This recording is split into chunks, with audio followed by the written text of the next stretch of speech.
McIlroy has his masterpiece.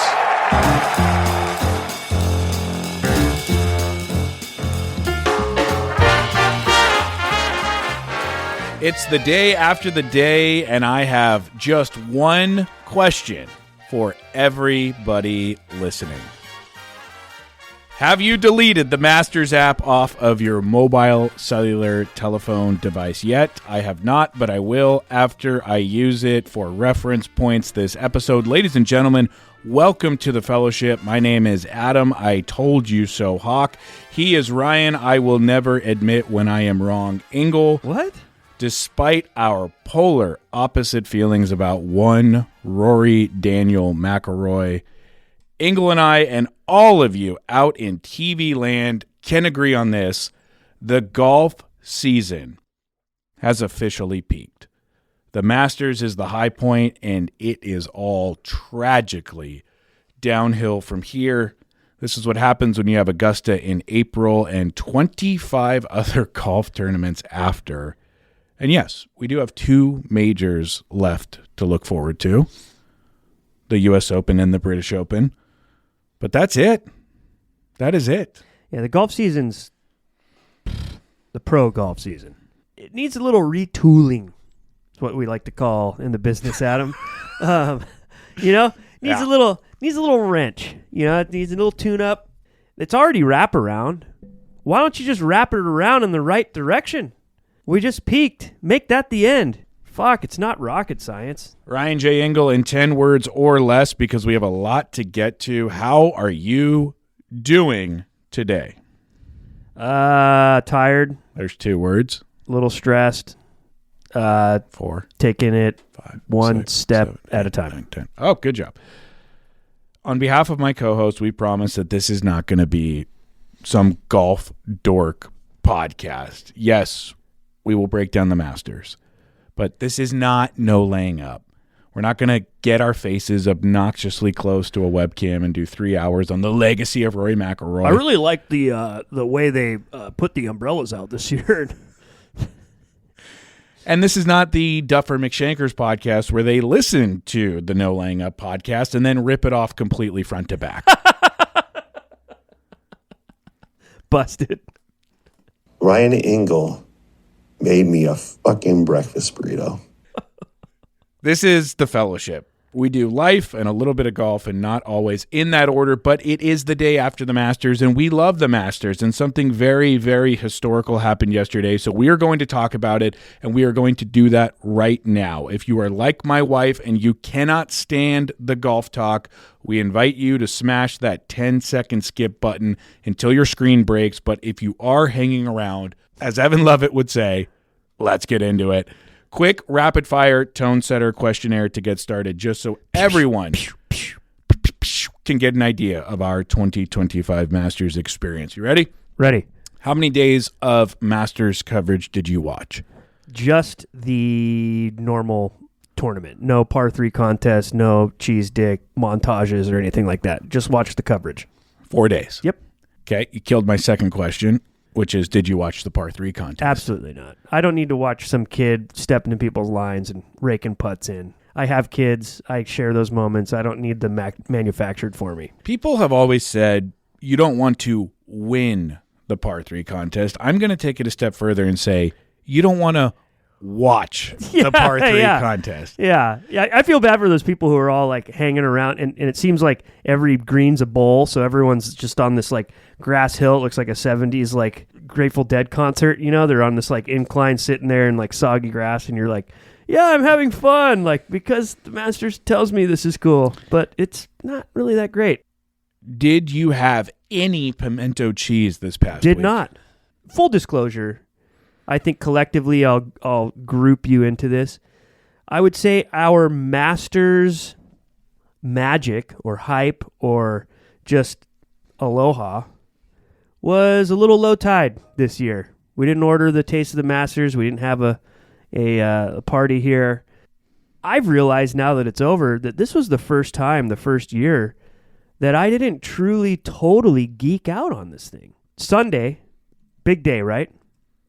Went to church, came back, And Katie Kai's like, well, what's the plan? Should I set Palmer up next to you and I'll go clean that house upstairs and you can watch and this and that? And I was just like, I'm going to go bust out all the yard work. And we had a lot to do in the backyard. So I, in my church clothes with rubber boots over my pants, rain spooner on, sunglasses, weeded, picked up the poop, mowed, sprayed some Roundup, blew leaves, raked them up, weed whacked, the whole 9 yards. Yeah. Picked some avocados, harvested, polished the yard, polished it, cross-hatched the lawn mowing, the whole 9 yards. Came in late.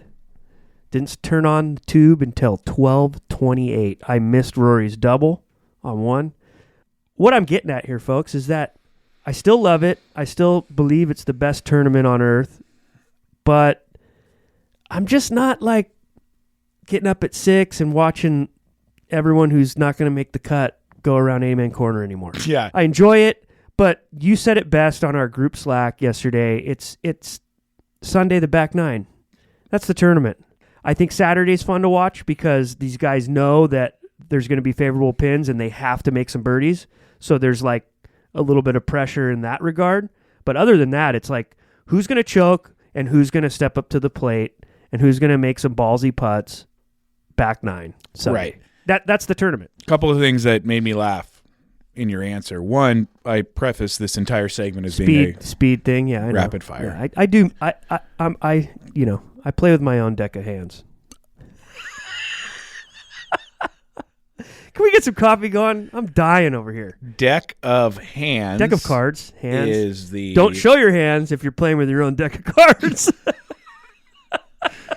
Deck of Hands is the leader in the clubhouse for title of this episode.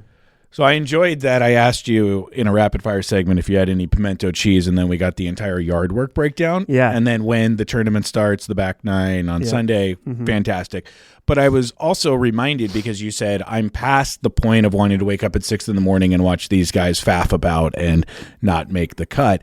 My brother Aaron, whom I love and who has watched the Masters his entire life, but when it was on Rabbit Ear Television, CBS, never had to figure out a streaming app to watch the Masters. He texted me about halfway through the final round of Sunday and was like, when are they going to show Rory and Bryson? This is the worst coverage I have ever seen. I'm watching guys that are 3 and 4 over par. And I said, where are you watching? And he said Paramount Plus. And I said, back out and tell me if you were on Amen Corner or if you're on broadcast. He was watching Amen Corner for the first 2 hours. Wow. Yeah. That's something Tony Bacardi would do. Right. I think Tony Bacardi is still freaking out about Rory's shot on 15. Yeah, what a 7-iron.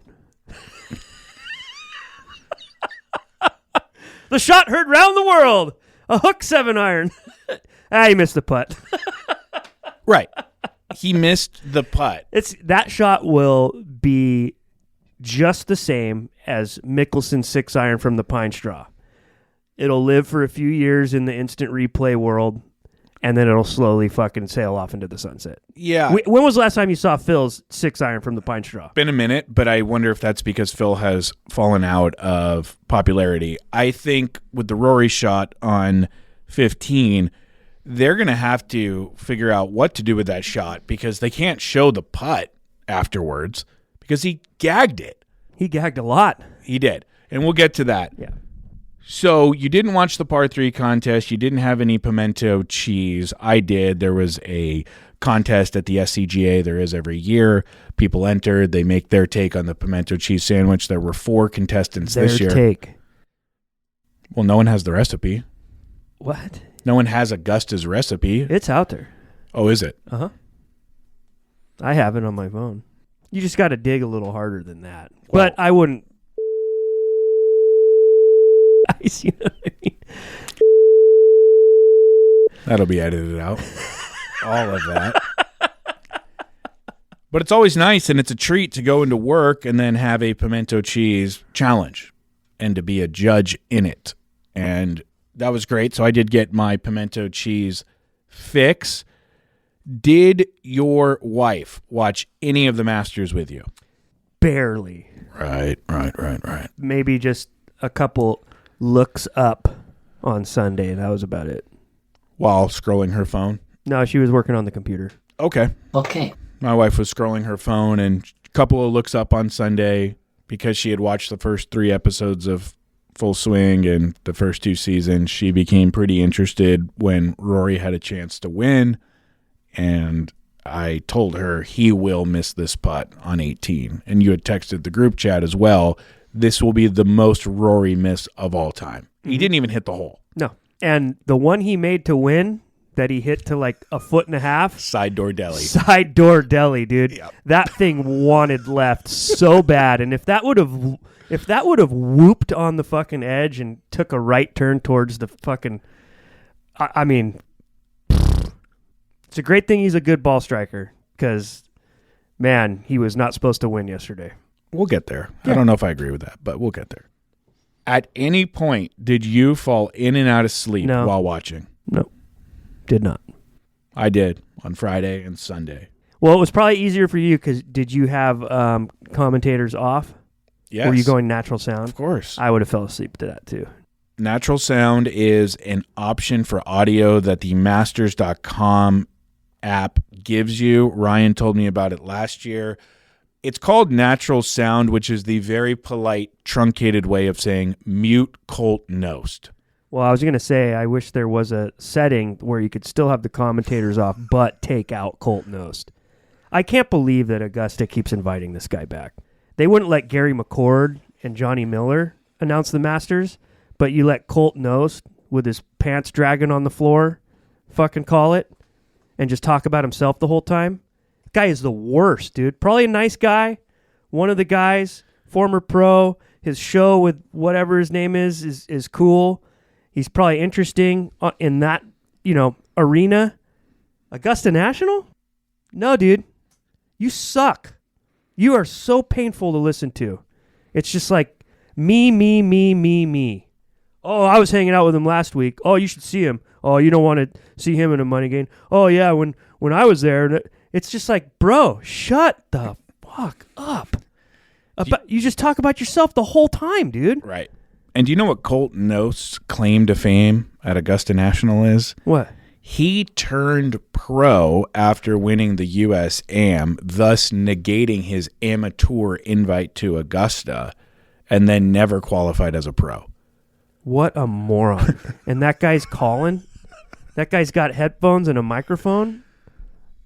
What is wrong with the golf world these days? I love falling in and out of sleep while watching golf, and it was fantastic. The back nine on Sunday did not allow for that because my heart rate was at 180 the entire time. Did you imbibe any alcohol while you watched? No. No Miller lattes? Nope. No Fireballs? I did in the evening, but not during the day, no. Unless it's like a special occasion or I'm playing golf, I'm not really much of a day drinker. We would have had many pops if we had our Masters party. Well, that's special occasion. I wouldn't have. Right. You would have just chewed a bunch of coffee wannabe Zins, one after the other. Right. Drink like 4 cups of coffee and 3 iced teas. Well, yeah, well. Observing Lent. It's pretty much drugs, if you think about it. Caffeine? That much of it. Yeah, overdosing caffeine. You're just, supplementing one drug to the next. How did you mostly watch the Masters? On your phone through the app, on your computer through Masters.com, on your telebox with an antenna, or streaming with Paramount Plus? I watched it on the telebox Saturday, Sunday, and watched it from my desk and the fulfillment computer and a little bit on my phone during business hours, Thursday and Friday. Excellent. I used all options available to me. At one point, I was streaming it on my phone, sitting at a Greek restaurant waiting for takeout. And at another point, I streamed it on my wife's iPad on the way up to my in-laws' place in Alhambra on Saturday. Wow. I don't think I looked up the entire time. Just felt like a little kid, like my kids in the back seat. Was she seat. driving? Yeah. Oh, my God. Let's talk about that for a second. Little Adam in the back seat. I was in the front, but I felt like a kid. I'm thirsty. I'm in the type of marriage where I drive 99.99999% of the time. What about you? Oh, yeah. It's not even a question. When's the last time your wife piloted a vehicle that you were Can't even in? remember. Can't remember.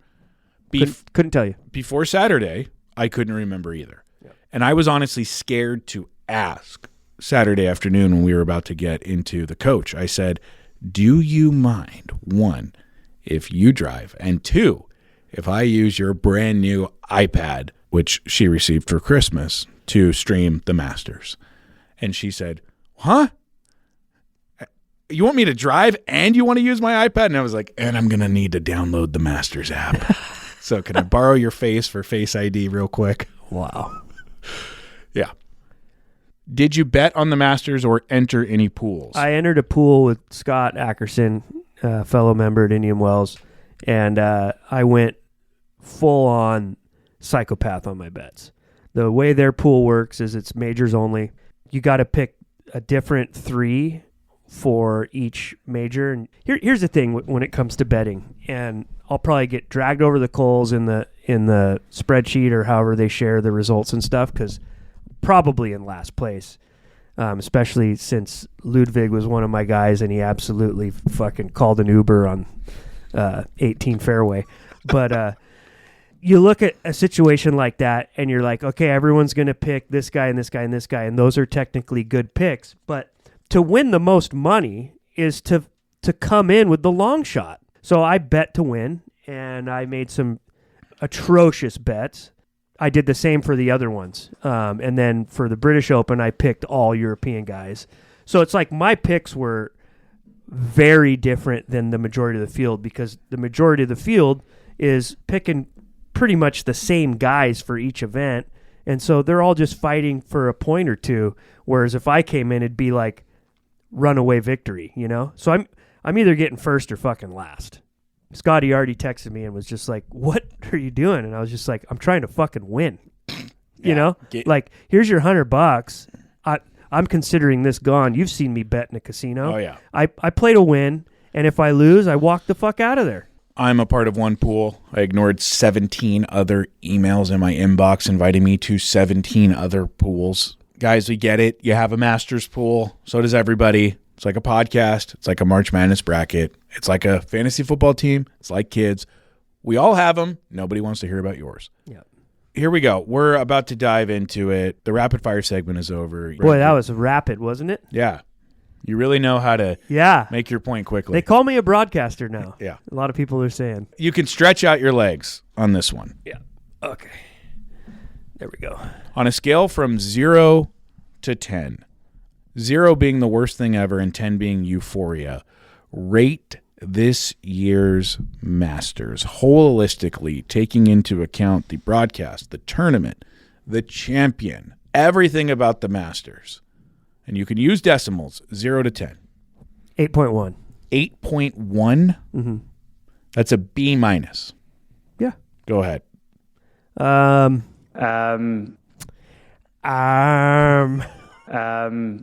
There's a couple knocked down for that.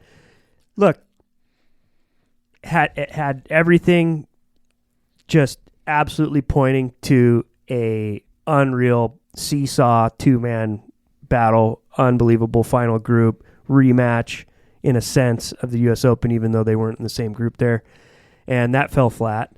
Rory did everything he could to lose that tournament. Masters aren't like U.S. Opens. You don't survive the Masters. You win the Masters. You show poise and guts, and you don't stumble and Greg Norman the fucking place. He Greg Norman the place, and he still won. So that's just kind of not very exciting. The only thing exciting about this Augusta was the weather was great, the course was beautiful, and Rory personally finally got not only the monkey off his back, but the career Grand Slam. Those are the storylines. As far as a golf tournament's concerned, there was a couple guys who came up and made it interesting and kind of clustered the leaderboard late because Rory was stumbling, but that's all we got. We didn't get the fireworks, the David versus Goliath. We didn't get Goliath versus Goliath. We didn't get really anything. It was a small group for the race. It really ended up being just like a who can stumble in, you know.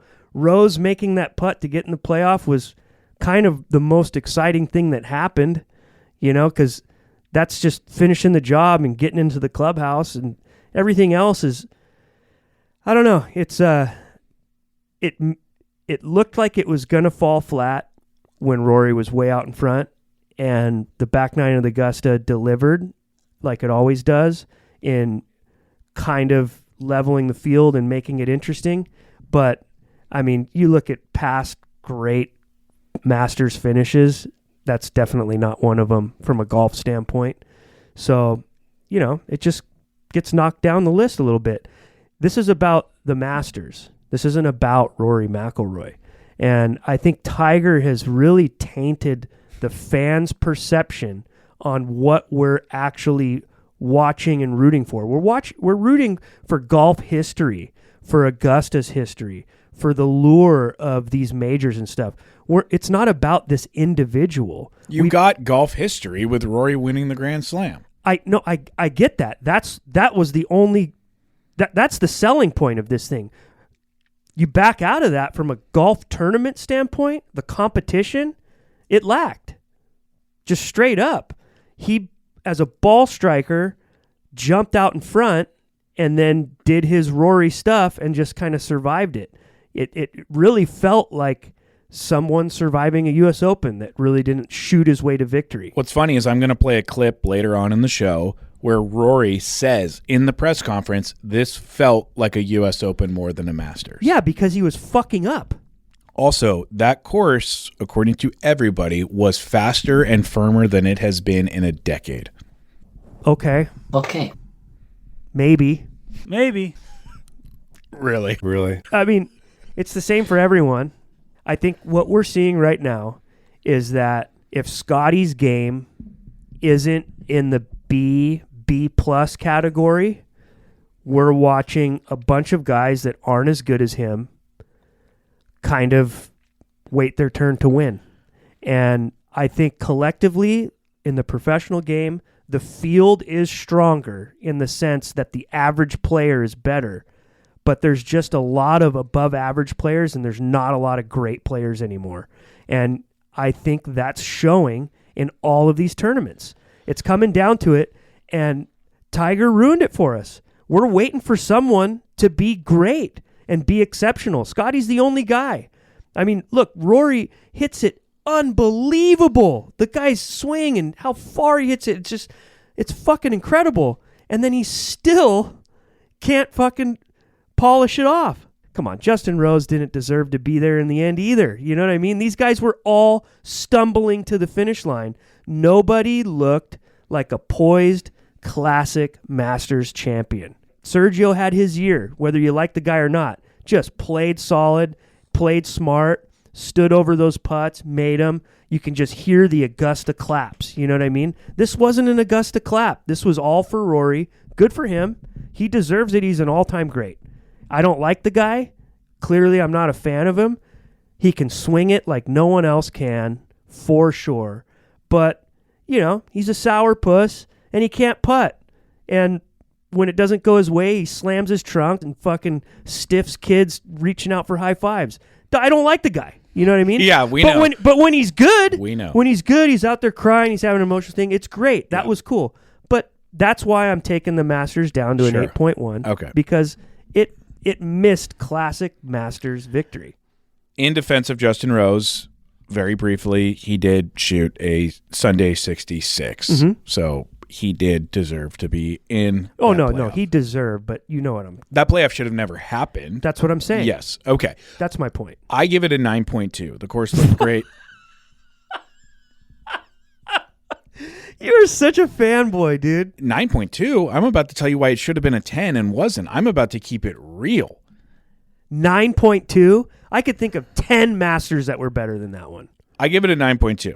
Course looked great. Tournament provided some very memorable storylines, and I was on the edge of my seat the entire second 9. Why were you on the edge of your seat? Because it was the most schizophrenic round of golf I've ever seen with the most stakes attached to it of all time. You were on the edge of your seat because most of the guys who had a chance to win were choking.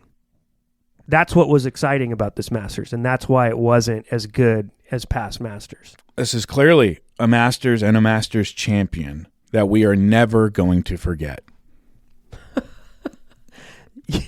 This will be a forgettable victory. Are you high? No. No one is going to forget Rory McIlroy winning the Grand Slam. They're going to be like, he finally got the monkey off his back, and he barely fucking did it. Now, this should have been an easy 10.0 year considering the history Rory made and considering who Rory is and considering the final pairing. However, if we are allowed to be honest, which we're not really ever allowed to be honest in the golf space, the final pairing did not live up to the hype. Rory, despite winning, absolutely faffed about, and yes, it was a grind and an honorable one, but how many weak putts missing on the low side are we expected to stomach? Bryson never showed up, which is a shame for him because if he came to the yard with his C-plus game, he's winning by 3 shots, but he didn't. And at the end of the day, on the scorecards, Rory shot a 73 and Bryson shot a 75. Not exactly heavyweights trading haymakers. And side note, because I don't want to lose this thought, Rory looked like he was in a fight with himself. And he kept trying to punch himself out. And when he was on the ropes, he would clock his own ghost in the teeth, grab new life for a few seconds before getting drilled again by his shadow. It was wild to watch. But besides the final pairing not going toe-to-toe, no one in pursuit besides Justin Rose made it close. And yes, I know that Ludwig Aubert grabbed a share of the lead for a second there, but he wasn't the iceberg. He ran into an iceberg. Iceberg, right ahead! And that Swedish ship absolutely capsized in the fairway bunker on 18. And on top of that, for the first time in my memory, the Columbia Broadcasting System, a.k.a. CBS, had a bad week at the Masters. Quite a bit of faulty camera work. There you go. Sound cutting in and out, not aligning with the visuals. A lot of viewers thinking that the producers piped in way too many fake bird noises this year, and it's kind of hard to disagree with that. There was a lot of bird noises this year. And when Ludwig got a piece of the lead. Ludwig? He was Ludwig. Bamberg, her. Yeah, sure. When he was teeing off on 17, there was one, you could probably find the clip somewhere, but there was just one, they piped in a fucking, like right before he swung, and you're like, that was not there. Every bird that sound. was in a truck. Yep. Yeah. In a dormant grass area behind a gravel parking lot across the street. Being piped in through a soundboard similar to the one that was in we a have coax cable. Yeah. Coming across the road. By the way, folks, for fun, next year when you watch, listen to the amount of bird noises piped in through the broadcast. Yeah. I love it, but it was way over the top this year. Yeah, CBS, they're losing they're losing a little bit. And then there were just bad cutaways in the middle of shots and bad television direction. Normally CBS is as perfect as Augusta, but not this year, and things seemed a little loose and a little sloppy. And folks, I agree. That brings me to my final point for why the Masters wasn't a perfect 10 this year. 9.2. Augusta National Golf Club itself was not perfect this year. And that's because Augusta National Golf Club is getting soft.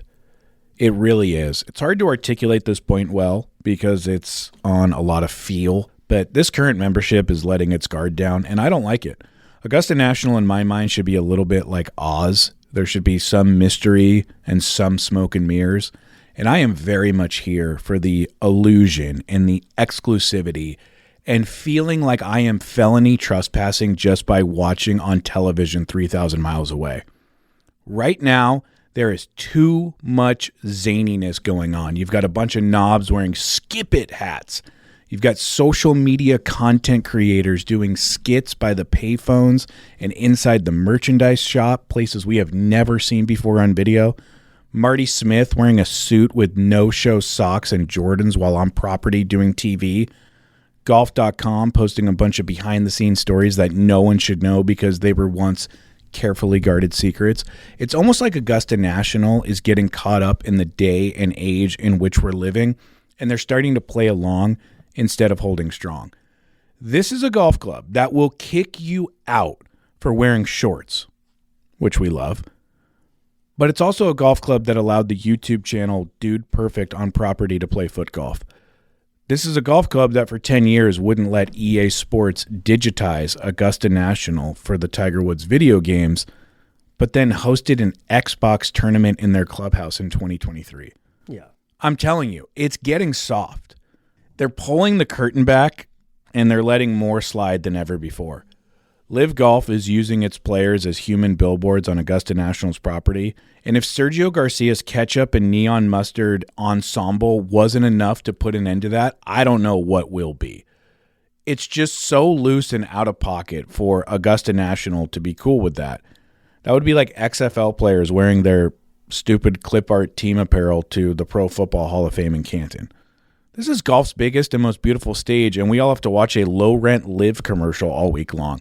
And I'm pretty sure Augusta National could put a stop to that with one conversation if they wanted to. And then you've got this.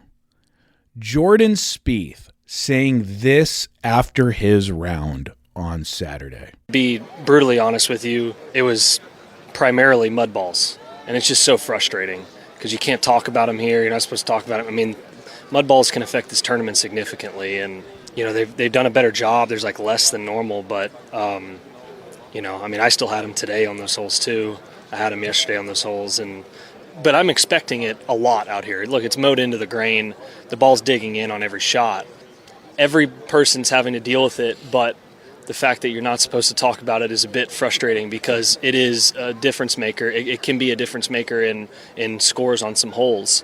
Send that guy a fucking letter, dude. I mean, Shut your mouth, bro. He just broke an unwritten rule and felt totally safe doing it because this is Augusta National in 2025. Apparently, you can do that now and not wind up in the bottom of Rays Creek later that night, and that's wrong to me.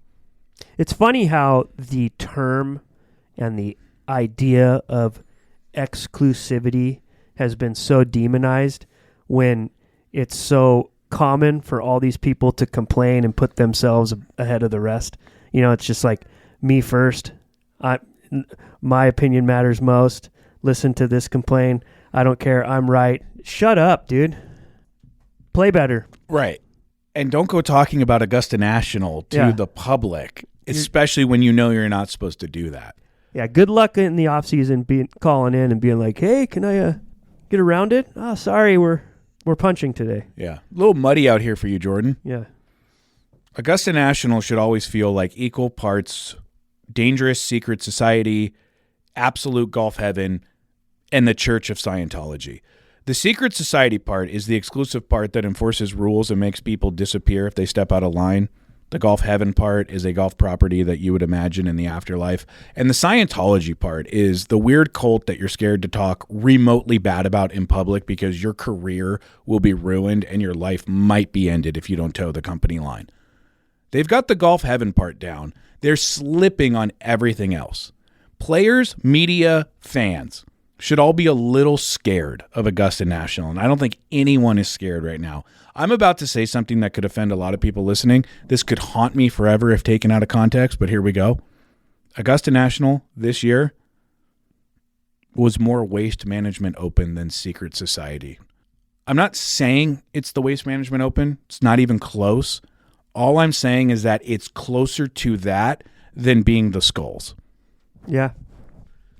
I see what you're saying, and I get your point. And look, even as small of an importance of item as the merch goes, just look at the merch now. Right. It used to be like, these are the visors, these are the bucket hats, these are the rope hats, these are the staples, and they're all like very, very on brand and era specific.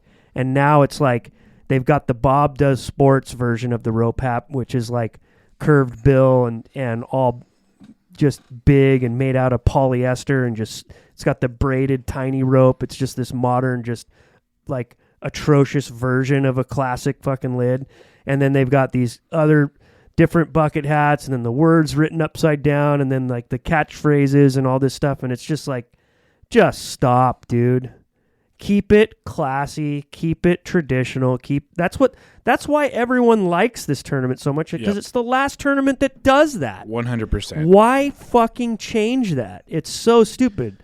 You can tell that I mean, last year you could tell with their social media presence that they were trying something different.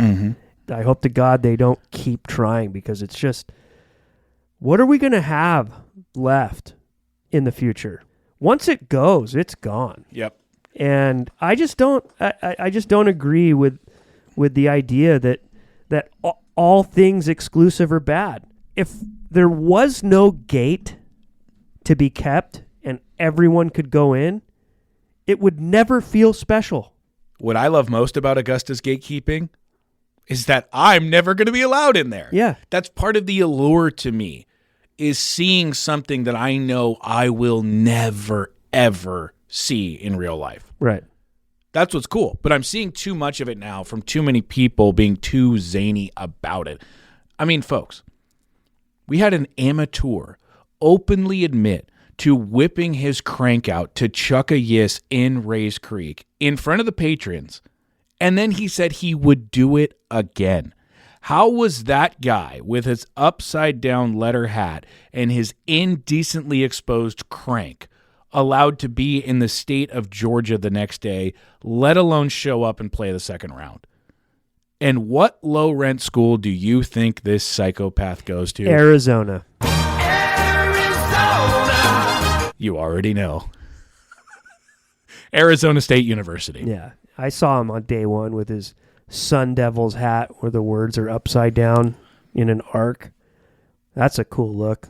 Not to belabor the point, but Augusta National Golf Club, you are still the best by a country mile, but please, we are begging you, tighten it up. Don't take this away from me. I need this. It's the last thing I have. Pro golf is a fucking joke, and you're going to ruin the best one. We're not there yet, but we're on the way, and we are the first ones to shout it from the mountaintop. Yeah.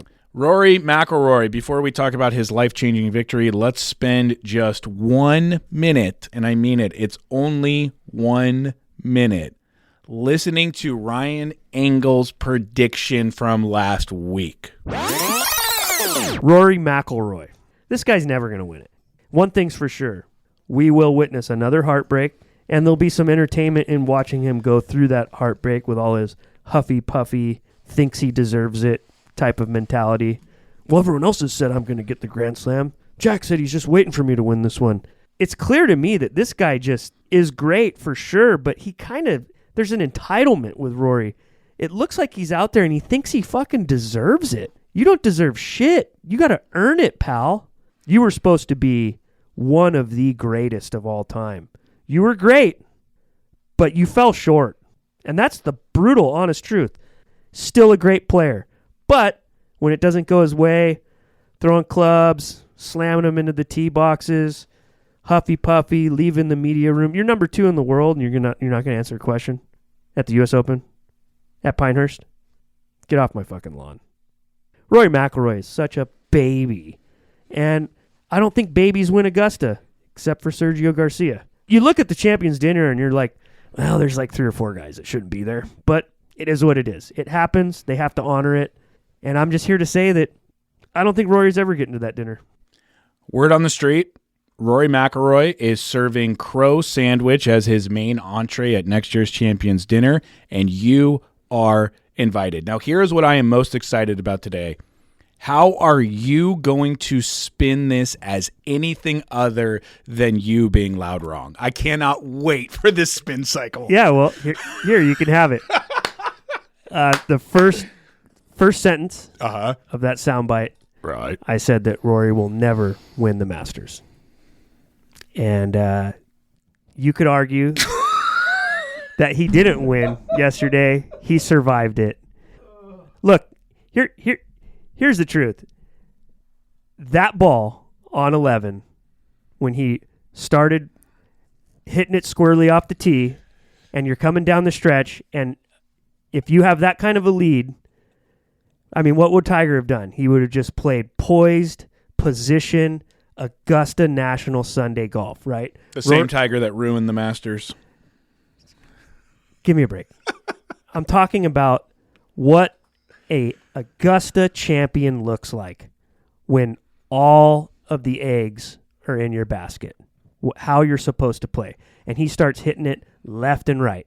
and he hits it over there on the right, and he does the stupid thing by trying to run one up to the front edge of the green, and he clunks it a little bit, and it hooks. That ball never stays up right there, and it stayed up. That should have been wet ball 1, and in theory, he should have doubled 2 of Amen Corner. And then he stumbled in from there, missed crucial putts. He had a 5 fucking shot lead at him, and he went into a playoff with Justin Rose. I mean, the guy, it's insufferable how bad he is under pressure. And I said it in our group thing. I was like, I just hope this doesn't turn into his little bouncy step, front runner, just get away with it thing. And that's what happened. He got away with it. He hit some good shots under pressure, but he did not win that golf tournament. He survived it. So a lot of what I said was true. Okay, look, being wrong is fine. It's part of the gig if you're going to give takes and make predictions. I was dead wrong about Xander Schauffele last year. Obviously, I'm wrong, dude. He fucking won. Yeah, okay. Okay, right. but and look, it is funny how he didn't really win. You know what I mean? Yeah, okay. I was also dead wrong on our Nation Golf group text when I said that Justin Rose would play himself out of TV coverage by Saturday. Yeah. One of the worst takes ever. I said, hey, watch. That wasn't, though. I mean, he only got back in TV coverage because everyone started stumbling. He did do the rare play himself off, then back on thing. Well, yeah, he did technically play himself back on, but it required help, meaning that the guys who should have ran away with it came back to him. Yep. So here's the deal, folks. You probably know it. I make no bones about it. I like Rory McIlroy. I don't like really, the player or the person. I don't know, and I don't want to split hairs because but we're splitting hairs. So you like him as a person. I'm about to admit that I don't really know why I like him. You like bad guys, huh? I did some reflecting on this yesterday. Allow me to be honest. I did some reflecting yesterday, and I guess maybe it's because I'm old enough to remember when he was appointed heir apparent to Tiger Woods some 15 years ago, and I fell for the Nike marketing scheme, and I started to like him. And he never really did or said anything that made me not like him. And then the past year and a half? But what made him unlikable to you made him more likable to me. Because when he started to go off on Live Golf, I really, really liked that because I really, really hate Live Golf. And then he said he doesn't care for YouTube golf back in March before the Players.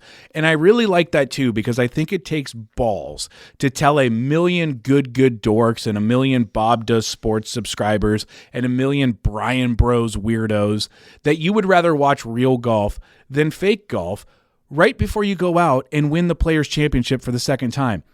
Taking on mobilized internet communities, whether it's Live Golf or YouTube Golf, as a lone wolf in a digital age is a ballsy proposition.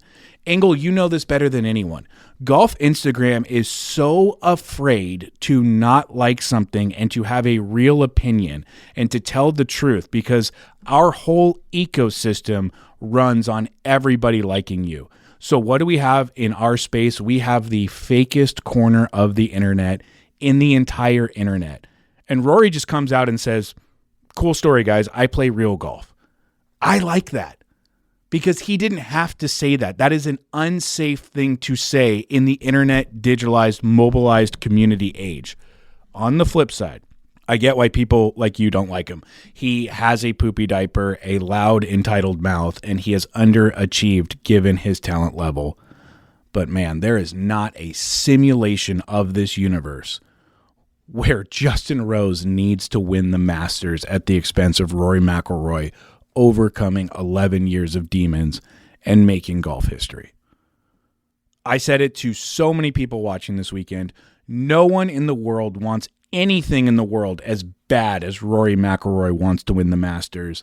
And we all went on a roller coaster from hell to finally arrive at Butler Cabin with him. He doubled the first and evaporated his lead in 2 seconds. He lost it completely on the second hole. He ripped it back and added to it holes 3 through 12. He had the world's worst chip on 13 to make the worst double bogey of his career. He chased that with a bogey on 14, made birdie on 15 that should have been an eagle, a par on 16 that should have been a birdie on 17 that should have been a par, and a bogey on 18 that should have been an easy 4, all to let Justin Rose into a playoff that should have never happened.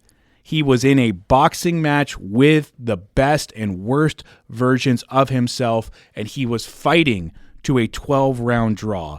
But the best version showed up in a playoff, and he won, and you could see the weight of the golf planet come off of this guy's shoulders. Love him or hate him, that was the biggest televised demon exorcism any of us have ever seen. Rory's a bad guy. Okay. He's not a good guy.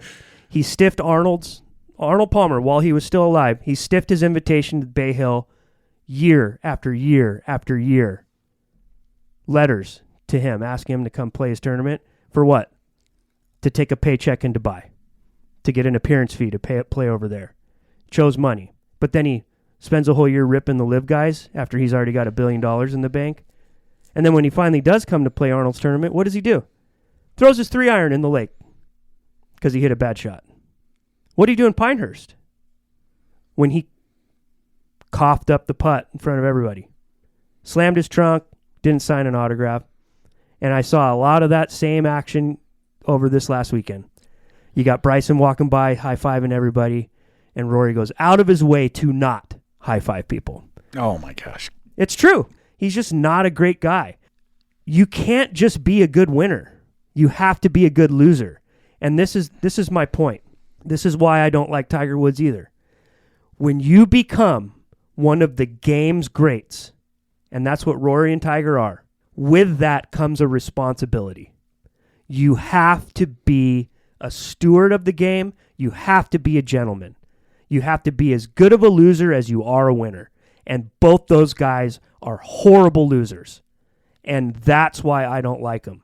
So it's hard for me to celebrate victory for these guys when they're just front runners. They sign autographs when they win, and they slam their trunks when they lose. You got to be better than that. Okay. Thank you. He's not a great guy. Okay. All right. We got to your point, which is he's not a great guy and I don't like him. I really don't. Yeah, I know. Cannot stand that guy. Yeah. You should have said that off the top. Everyone already knows I don't like him. Okay. Can I ask you golfy questions about him, or do you want to just skip to the comedy? Yeah, I think he's an incredible golfer. Okay. He's got one of the greatest swings of all time. Does winning yesterday tear the lid off for Rory and allow him to go on a run where he could potentially double his major count over the next 5 to 7 years? He has 5 majors now. He's 35 years old. Justin Rose almost got him yesterday, and Rosie is 46, so there's still great golf left for him and lots of opportunities. Does this tear the lid off for him? I don't think so because he's a poor putter. I think the only thing that's going in his favor right now is he's such a good ball striker that he could go on what you're inferring, only given the fact that the field is weak now. Like I said, there's a lot of really good golfers nowadays. And yeah, week in and week out, one of those guys could have a hot week, and that's who you have to play to beat. You're basically trying to beat one guy. You're not beating a field anymore. And I think collectively the field's a little weak. And so if he gets into a Scotty-like run where he's just going to play position golf and hit a ton of fucking greens, I think he could maybe have a little bit of a run there. But I don't think this is one of those, I'm at 35, I've got putter demons, and when I don't play well, I have a poopy diaper. I don't think I'm taking the lid off and going on this tear. That's not him. If this would have happened 5-6 years ago, I'd probably say all signs are pointing in that direction. This feels to me more like a sunset victory. He's on a tear this year. He won Pebble. He won the Players. He won the Masters. Couldn't really ask for a better start to the season. I personally don't know what is in Rory's future, and what I realized on Sunday is that I have to remember that golf is impossible to predict. I know that, and then I forget it. But we thought this showdown between Bryson and Rory was going to break Augusta in half, and then it never even got going. We thought that Rory had it locked up when he made the turn. Then he's in a playoff with Old Man Rose. Last year, the golf world gave Scotty the Grand Slam after he won the Masters, but it was Xander who won 2 majors after being incapable of closing the deal previously. Golf is weird, and it deserves me trying to remember that it's unpredictable. So I don't know what Rory's going to do going forward. I do know this. Scotty seems a bit off, so it would be a good time to try to stack some hardware or go on a 2-year vacation and enjoy your family because you have nothing left to prove. And to me, that's the better question. What is going to motivate Rory now? More majors, breaking the tie with Brooks, getting 2 more and jumping Phil, becoming world number 1. None of those seem a tenth as big as getting a green jacket. There were 3 monkeys on his back, and he got them all yesterday. I would be shocked if there's still spark and fire left after that. Those 3 things took so long to do and were so substantial. I just feel this guy's going to be letting his hair down a little bit.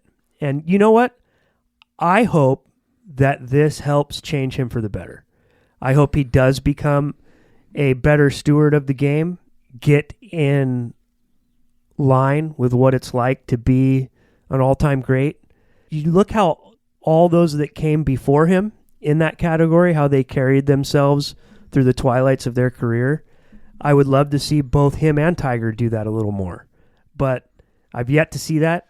I've seen Tiger lighten up slightly, but there hasn't been a major change. And hopefully Rory can find some peace in being this champion now and being a better person, a better loser, better with the fans. I mean, that's what pro golf is. These aren't tournaments that they're just out there on the grind in this tour where there's no one around and no one's filming it. The whole reason they're making money is because we fucking watch and talk about it. So start acting grateful to those people who are giving you billions of dollars in your bank account. You pointed out before anyone pointed it out that Rory McIlroy has a propensity and a love affair with using the word more than anyone does. Now, we have put together an montage in the past after he won Pebble Beach. He used the word 6 times in 17 seconds. That montage has followed the Fellowship podcast around. Anytime Rory McIlroy is in the news, people will text us and DM us and email us. It's great. So, of course, when he won yesterday, everyone wanted to know, what do we have planned for today? Well, more of the same. Rory McIlroy met the media yesterday after winning. This is the answer to the very first question he was asked, which is something along the lines of, tell us how you feel right now. It's a 2-minute clip, and trust me, it'll pay off. So just sit through the 2 minutes, listen to how many times he says then we're going to isolate them, of course. But I think what's really great about this clip is, what do you think is the very first word out of Rory's mouth when he meets the media after winning the green jacket? Please share with us your thoughts at this moment. I'd like to start this press conference with a question myself. What are we all going to talk about next year?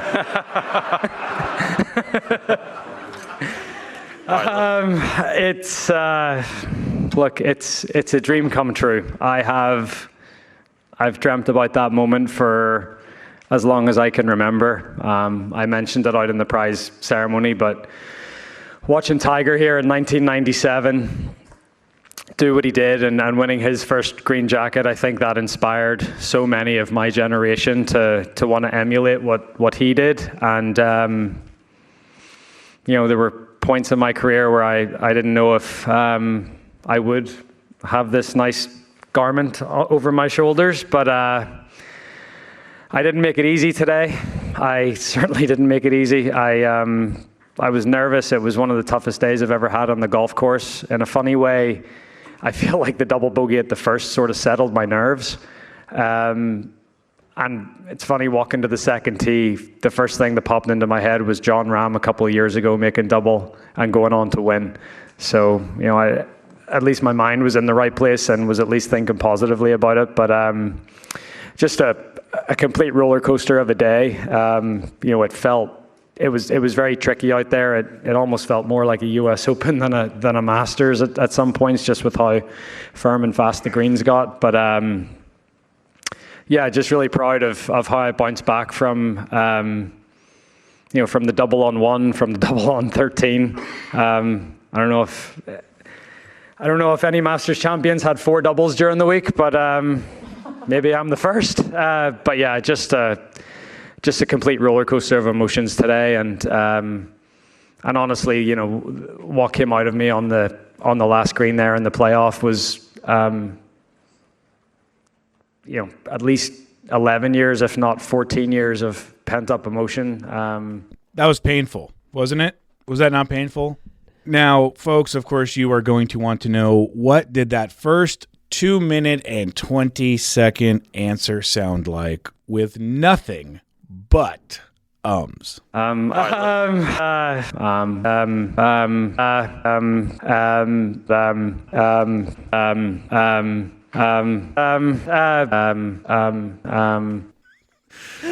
Bro, this guy, dude. Folks, that is 19 ums in 126 seconds. He is averaging 1 per 6.6 seconds. Yesterday, he spoke for 26 minutes. I did not listen to the whole thing. How could I? I could barely make it through those first 2 minutes. But if the average held up over that press conference, he would have said 236 times yesterday in 26 minutes. I'll tell you what, kids. If you don't swing it that good, stay in school. School is cool. You heard it here first. Now, folks, remember that shot on 17 when he was asking his ball to go because he thought he caught it just a little bit heavy? He ended up rolling it up to 2 feet and banging in an uphill birdie. Well, folks, when Rory McIlroy is talking to his ball in the air and only needs to say the word go, does he also say the word between telling his ball to go, go, go? Let's find out. This audio courtesy of CBS, Rory McIlroy's second shot on 17. Go. Go. Go. Go. Right, baby. Go. And go it did. What a shot for Rory McIlroy. And I quote, go, go, go. Go. Go. Yeah. Couple more questions. We need to giddy up just a little bit. Does Justin Rose deserve as much credit for being a class act as everyone is giving him? And more importantly, what's more red, a rose or Justin Rose's case of the red ass?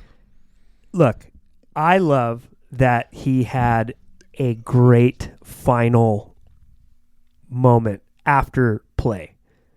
True gentleman. He was a wonderful loser. That does not make him a class act. Correct. Because inside the ropes, Yeah. from 1 through 18 all week long, that guy is an asshole. Just chirping the fans. Chirping the fans. Did you see him on 18 where he walked up? He's just like, he was complaining about a little light coming through. Yep. And he asked the people to move together so there was no light hitting the tee box. Yep.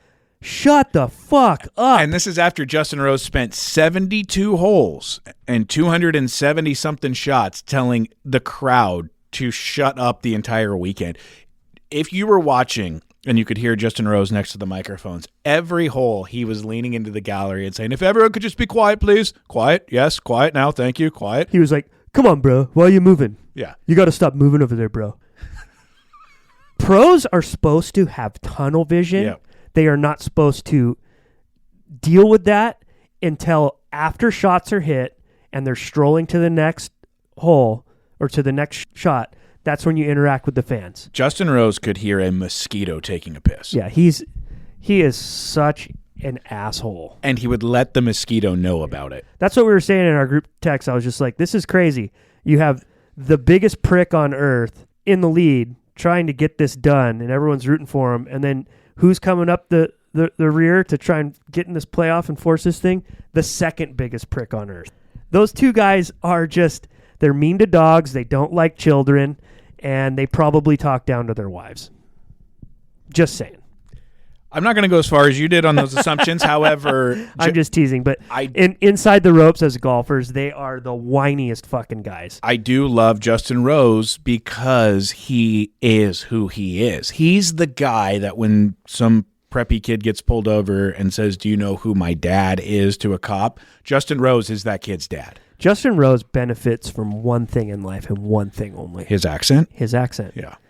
If he acted and said the things that he does inside the ropes during normal course of play without that accent, he'd be Patrick Reed. I want to know what radio station giveaway he attended to get that Morgan Stanley hat. Yeah. That is the worst hat that has ever What's crazy been is made. Peter Millar's his clothing sponsor, and he doesn't have a logo on the front. Uh-huh. And so he looks like he works at Target. Right. You know what I mean? Yep. You're just like, wow. Rosie. How long have you been the manager here? Final question. Is there anything more heartwarming? Is there any better feeling in the world than watching someone with a long putter miss a short putt? Missing a short putt is already a tough and stupid look, but doing it with a long putter is hilarious because you got to get over that almost tap in and then take your stupid position with one hand high, one hand low on a putter so ridiculous that it actually has two separate grips. And then you miss from 2 feet and then you have to do it all over again. The long putter might be the worst thing in golf. I root against everyone with a long putter. And if that long putter happens to be a lab putter, I'm almost rooting for a freak career-ending injury. Earthquake? Earthquake. Whoa. Oh, it's still going. Holy cow. That's a big one, dude. It's a roller. I kind of felt it before we really felt it. Did you? A little bit. Oh, it's still, dude, it's still rolling.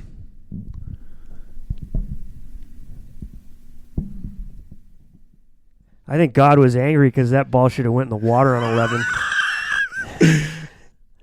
I mean, if you really think about it, that should have found the drink, and had it found the drink, that would have been 5 double bogeys, 3 in the final round. I mean, you just don't. That's not championship golf. Yeah. I like how, honestly, I cannot stress to you how much I appreciate this about you. We're talking about long putters and missing short putts. A big old earthquake happens, probably the biggest one I've felt since I've moved to Southern California. That had a lot of roll. It lasted probably 35 seconds. And you go straight back into Rory's ball on 11 should have gone in the water. Because I made a joke about God being mad that the ball didn't go in the water. Right, and right. then I was like, you know what? That is pretty crazy. That would have been 3 doubles in the final round. He's doing it again, folks. Pretty amazing. Okay. Okay. Non-Masters talk, because we promised it. And very quickly, we announced our new 5-person team. Who's that? Your wife calling about the earthquake? Did you feel the earthquake? Put her on speakerphone. Take the call on the pod. Hey, Mom. Did you feel that? Yeah, that was an earthquake. Are you okay? Yeah, I just wanted to call you. I think that was God. He was a little angry because Rory's ball should have hit the water on 11. You're so funny. You didn't want him to win? I can't believe there's people that actually did. Guy's the biggest poopy diaper on earth. All right, well, have a good day. I hope that was the only one we're having. Oh, my gosh. We announced our 5-person team on Instagram. We told you about it first on the podcast. Then we went to Northwoods Inn in La Mirada, ran up a $700 tab, and had a great dinner with Thomas Wrighton, our art director, Justin Jung, our chief creative officer, and Will Schwarz, our digital marketing advertiser. I think we've been in the hole ever since that dinner. I know we have. NationGolf.com. Support the fellas. There's 5 mouths to feed now, folks. We need help. We need a lot of it too. Do you know what my biggest takeaway from the dinner was? No. Never order carrot cake. Why? First off, carrot cake is the worst cake of all time. That is the worst take of all time. Second, you ordered a carrot cake and a chocolate lava cake. The chocolate lava cake was licked clean.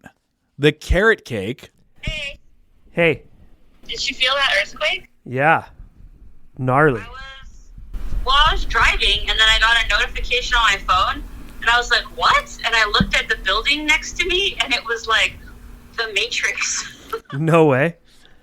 Yeah, the glass was like warping and moving, and I'm like, what is going on? I didn't feel anything like physically. Yeah, it rumbled pretty good here, but nothing really moved. Like the glass didn't wave or anything like that, you know. It was a 6.7. Where was the epicenter?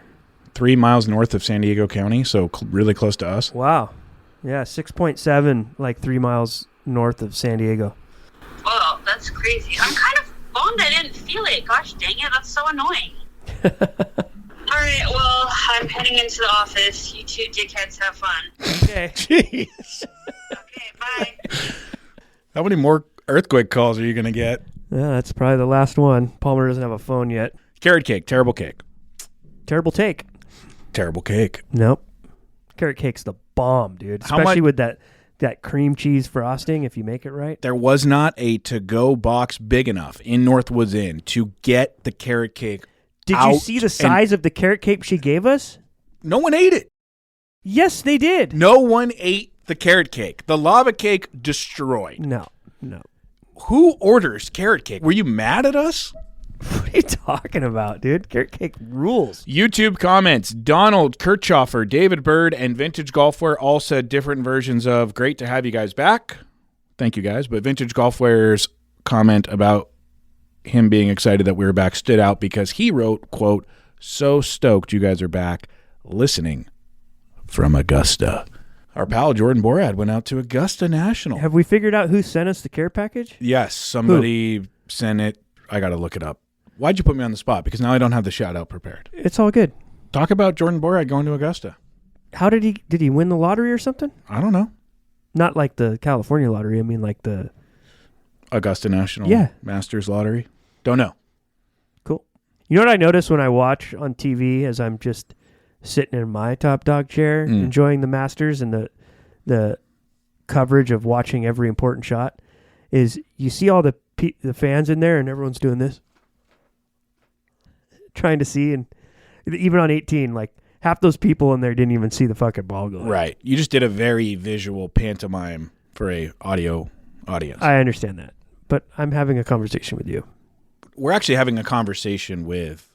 No, we're actually having a conversation with audience. each other, and then once you're done editing it, we're going to put it to an audience. So you're wrong. Bernard the Nard Dog and Brad Weber and Jay Wiggy also welcomed us back after the 6-week break. Thank you kindly, folks. Sour Diesel had some kind words about last week's episode. Thank you, Diesel. Custom Clubs wrote in, quote, Northwoods Inn is where people discover how red cabbage sucks at any other establishment. The red cabbage Right. at Northwoods Inn. Sure. That's worth going there alone. Mm-hmm. Unbelievable. Yeah, it's so and when good. you add it to the other one, The salad. oh my God. Yep. It's all about the salad there. It is. And the cheese bread. And the cheese bread. And the baked potato with cheddar cheese, sour cream. Yeah. And the steak. Great spot. It's so good. Such a good spot. Jim Benton wrote in, quote, I would love to hear the aforementioned horrible early March episode that put Adam into a tailspin. As Ryan said, let your listeners decide if it was really that bad, end quote. I would too, Jim. I would too. I think you're going to love this one from Maximilian6561, quote, Adam, take a chill pill. Cut your prep time down, dude. You don't need to write out an entire script and read from it. That is too much. Take some notes and talk through them on Monday and then edit. One thing is for sure. If you continue to take breaks and get inconsistent on releasing episodes, you will lose listeners quickly, end quote. Boy, that didn't really help your anxiety, did it? Well, he's dead right about the latter half of that comment. If you break cadence, people will go away. Cadence. We've been over this. Thank you, Max. You have a great opinion. The first part, I'm sorry, I'm just who I am. The second part, you're right. We have to continue to put these out weekly at all costs. At all costs. My wife did not enjoy last week's episode. What I can't remember. It was where I went on like a 30-minute inside my mind rant. Oh, God, yeah. And she was I can see why she didn't like it. She's like, I've heard this speech a million times at the house. Now I had to listen to it with headphones on during a walk. She essentially said, stop doing it or stop complaining. Pick one lane. Mina, you got a teammate here. She said, and it's me. She said the worst 4 words I have ever heard. Quote, I agree with Ryan. Wow. End quote. We're trying, Mina. We're trying. Okay, we're going to get out on this final note. I have been asked to do something that I am very nervous to do, very honored to do, very excited to do, very scared to do. But it's a big deal. I have been asked to speak at Easter Sunday service at my church. Okay. Okay. What are you going to speak about? What God has been doing in my life lately. It's called a testimony. Oh, is it like multiple people go up there for it? Just me. Just you? Mm-hmm. Why you? Because I have had great blessings happen to me lately that some folks at the church know about and they would like me to share. So you got a raise and then you had a mental breakdown? What? Yeah. That's what happened. Are you going to talk about that?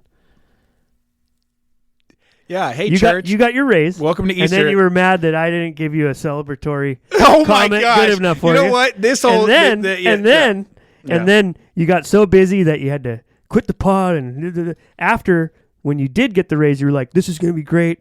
I'm going to have more time to spend on this. Oh, my gosh. It's going to alleviate this and all the stress in my world. And then what happened? You went down an even more vicious, stressful spiral after that. You are. That's what happened. You are. I just realized it. I just realized it. You are an earthquake. That's what you are, dude. Yeah, well. I was less disturbed by a 6.7 30-second earthquake shaking our office and rolling under our feet than I am telling you that I've been asked to speak at the church and you launch into this, what are you going to tell them about your mental breakdown, about the podcast and your raise at the SCGA, blah, blah, blah. You're an earthquake.